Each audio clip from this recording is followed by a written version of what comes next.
The iron veil of secrecy is now nearing the end of its 7th decade.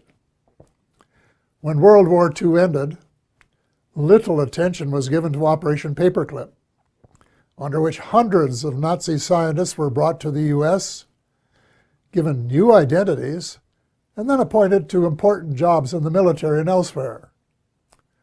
Some of them would have been aware of UFOs and the ET presence from their experience in working with them in the 1930s.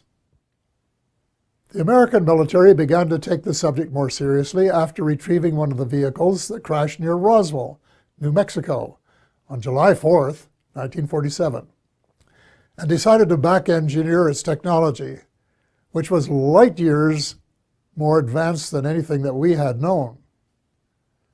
On Tuesday, July the 8th, 1947, at 11 a.m. Mountain Time, Roswell Airfield Commanding Officer Colonel William Blanchard announced in a press release the recovery of a flying disc.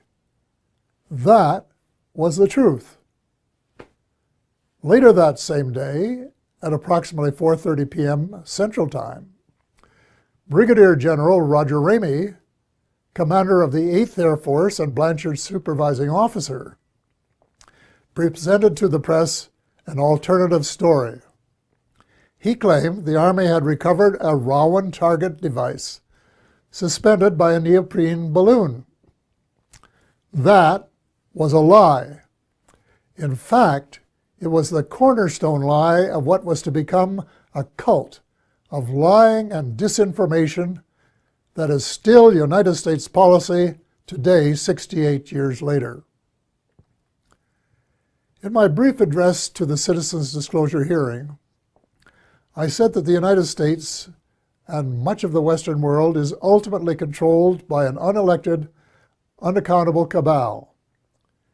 Its apex is the banking and financial cartel, followed by the oil cartel, the CEOs of the largest and most powerful transnational corporations, major intelligence agencies, including the CIA, the FBI, and the NSA, and a major slice of the U.S. military. Their collective power and influence is incalculable, and it is their plan for the U.S. and the rest of us that is so alarming. Their plan is an empire greater in size and power than any empire before it. They call this the New World Order, which, ironically, is the same name Hitler used for the smaller empire he imagined. One sure thing, the New World Order will end all pretense of government of, by, and for the people. It will be a dictatorship of, by. Hello and welcome to Sophie & Co. I'm Sophie Shepard-Natze. Paul Hellyer served as the Canadian Minister of Defense in the 1960s, shaping the country's armed forces for years to come. It was only in his retirement that he says he made a life-changing discovery. He became the first cabinet-level politician from a G8 country to publicly state that there is extraterrestrial life present on Earth. Is this an elaborate fantasy? Are aliens science fiction? Or is there something to claims of their existence? Extraterrestrial life. For ages, humanity has wondered, is there anything else in the cold darkness of space?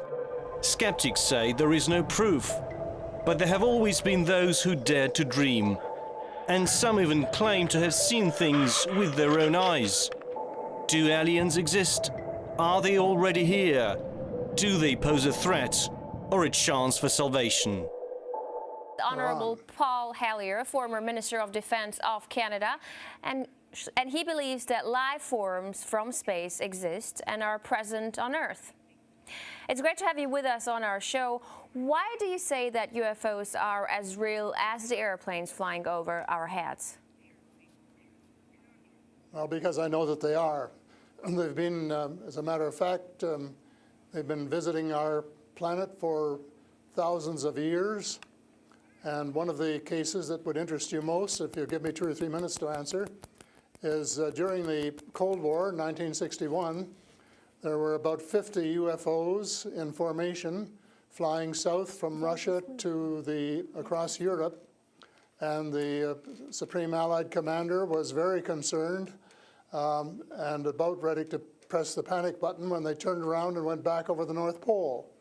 So they decided to do an investigation, and they investigated for 3 years, and they decided that with absolute certainty that 4 different species at least, had been visiting this planet for thousands of years.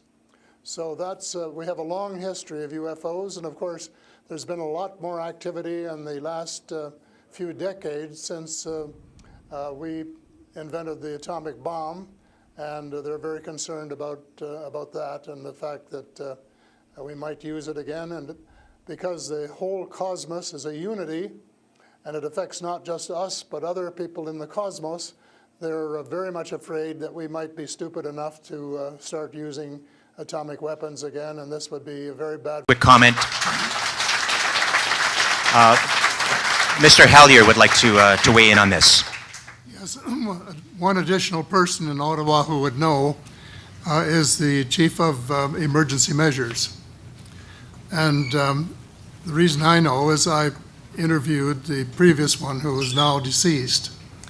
And he went to Langley, and the CIA asked him if he would like to see one of these craft, and they flew him to Area 51 and let him go inside one and observe it and make notes and all of this sort of thing. I guess presumably to be in better position to cope with it if one crashed here and he was involved in trying to do something positive about it. And but before he was allowed to go, he had to sign an oath of secrecy and not tell anybody. And during his life, he didn't tell anybody, including his wife. And an Air Force buddy phoned me, and he was dying with Lou Gehrig's disease. And at that point, he thought he should tell somebody. And so I made an appointment with him, and then my friend phoned and said, "You better get in touch with him right away because he's just about on the edge." I phoned him. He gave me a full report of what he saw and the whole idea of the inside of the craft and this sort of thing, and the fact that he had been briefed in many things, but now he felt he could tell somebody, and he thought that I would be a good one to tell.